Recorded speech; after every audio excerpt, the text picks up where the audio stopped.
Hi guys, Vechs here. Welcome back to Making Super Hostile Online. Today's video I wanted to show off my new system that I've developed for respawning a dungeon. It's pretty simple actually in the grand scheme of things, but it's new to me because I've never worked with this stuff before. It's pretty much clone command, and basically I got the system where the clone command goes off based on cactuses growing, which is a great system I found because cactus growth times, they're slow enough that it's not going to stress the server. Doing it on a daylight sensor, that's actually every roughly 15 minutes or so. So daylight for respawning things in the long term, it's actually a bit too fast in my opinion. But the cactus growth is pretty slow, and it's randomized. It is randomized. So it's unpredictable. It's slow, and it doesn't happen all at once. This dungeon, this is an example dungeon. It's basically I just took a wall section from town and copied it a bunch just to have something to look at here. But I've simulated, what happens when people go through it. As you can see, it's been like blasted. In fact, let's just blow it up some more because I want explosions in this video. I think everybody can agree that explosions are fun. So let's just kill this dungeon. Let's just where's my? I thought I had a redstone torch somewhere. Die, dungeon!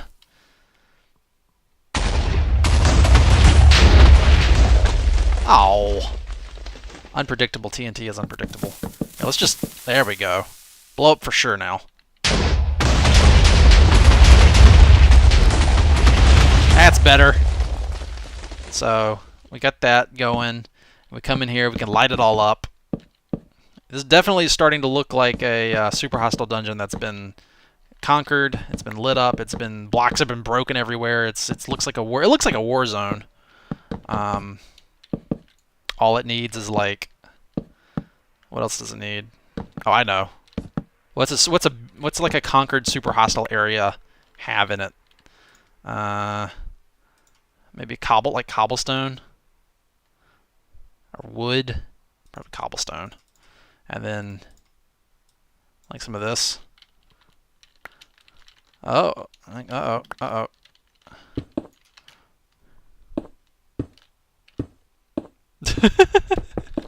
Ah, no, I died. I fell off and died. Like bridging around.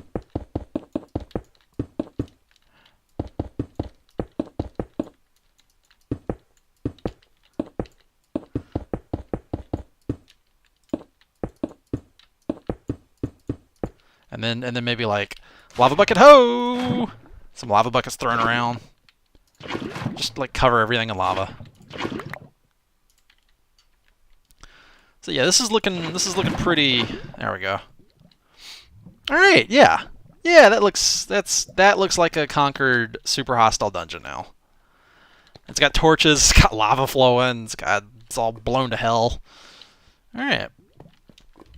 So I wonder hopefully maybe I can get this on camera. Their cactuses should be growing. I wish there was a command to like force grow cactuses.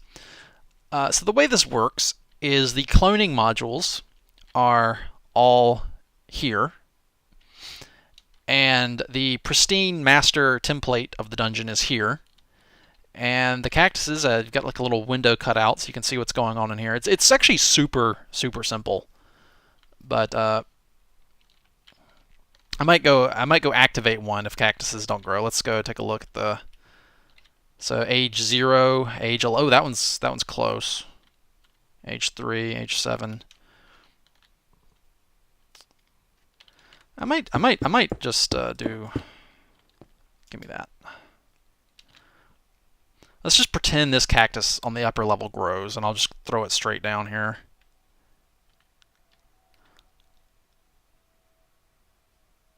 I bet it hit the cactus and got killed.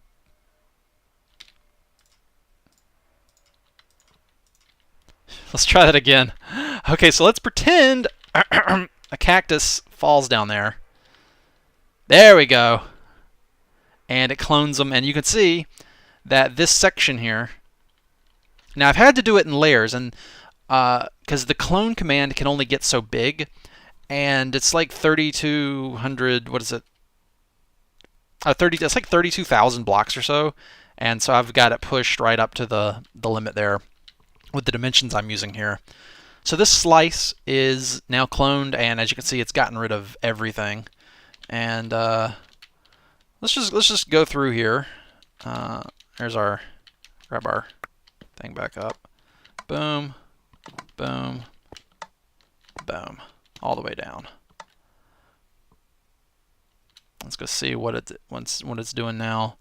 And it should have gotten rid of, yeah, it should have gotten rid of everything. The torches are gone, right? Yeah, the torches are gone. I'm not sure what's up with the lighting here. Like, the lighting is actually not updated.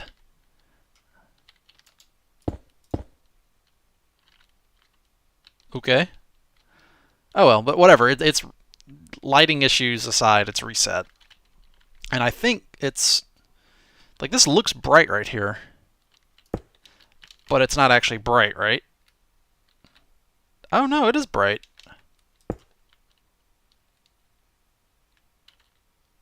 Where's the light coming from? Was there light sources in my dungeon wall? Huh. Interesting. I don't know what's up with that. I assume it'll fix itself at some point. I mean, let me try restarting Minecraft. Yeah, it was just some random glitch. It's fixed itself. So I assume that's gonna resolve itself on a server restart, and the server should restart automatically every 4 hours, because that's good to do. That way, if the server ever crashes, the script will restart it within. Like, let's say it restarts and then immediately crashes. Like, you'll be waiting 3 hours and 59 minutes until the automated script kicks in, because I like to sleep and sometimes go out of the house to do things.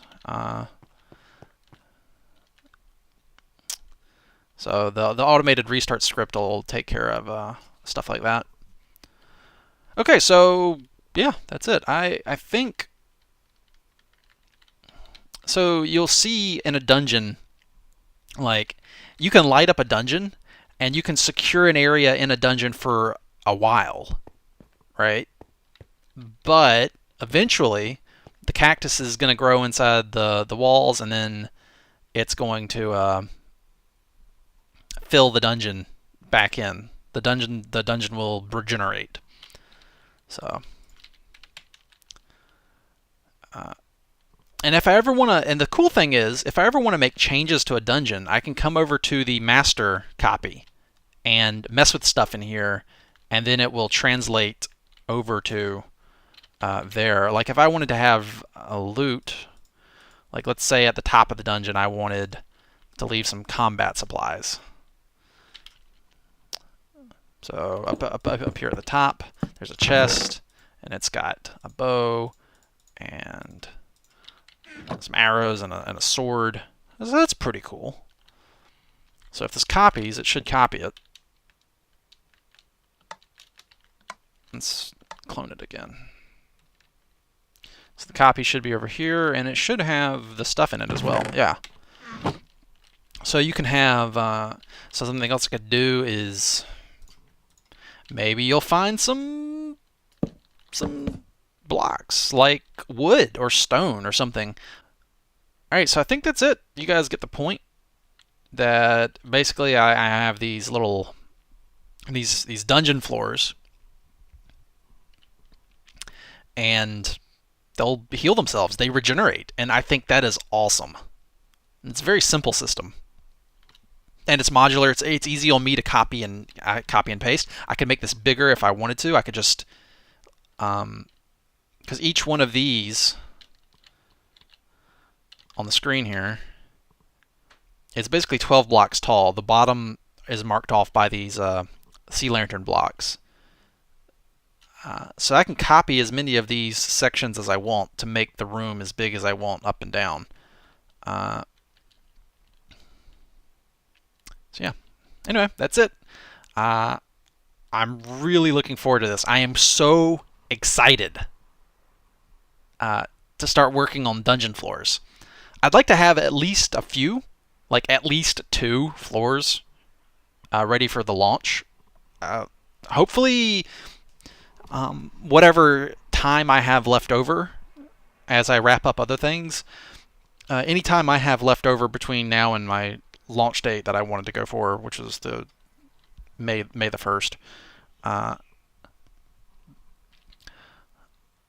I'll spend it making additional floors of the dungeon. And hopefully this is something that maybe like once a week I can add a new dungeon floor, maybe once every other week, depending on what other work I have to do. Because after launching Super Hostile Online, my next plan was to try to work on streaming, and also make a single player Super Hostile map. What I'm kind of want to do is getting back into mapping. I want to practice, and I think with Super Hostile Online I can practice in making like these smaller dungeon floor areas where I can test out concepts and see if people like them or not. And if if there's a dungeon floor that you guys are just like, nah, sorry Vechs, but this idea just doesn't work, or we don't like this, I'll just come replace it with something else and change it to something more fun. Whereas in a single player Super Hostile map, like once that's out for, like once people have downloaded it, like asking them to download a new map with like a fixed area or something, like that's a bit much. Or just to like totally change an area, like, oh, okay, that wasn't, that didn't work. Let me try this instead. You can't really do that. So once a map launches, it's got to be. I mean, you can patch it and release new versions, but in my humble opinion, on something like that, like once it's launched, it needs to be like really bug free, and not need a whole lot of changes. Basically, like how people had to release the old way of doing a game, where it's like you release a game, a cartridge game, and like once that cartridge is manufactured and goes out to stores, that's it. Like you don't get to patch it. It needs to be near perfect. So, and then there's bugs, and you get missing no one Pokemon. So, and people have fun with those. But anyway, all right, that's it for this video. I'll see you guys next video, and until then, as always, take it easy.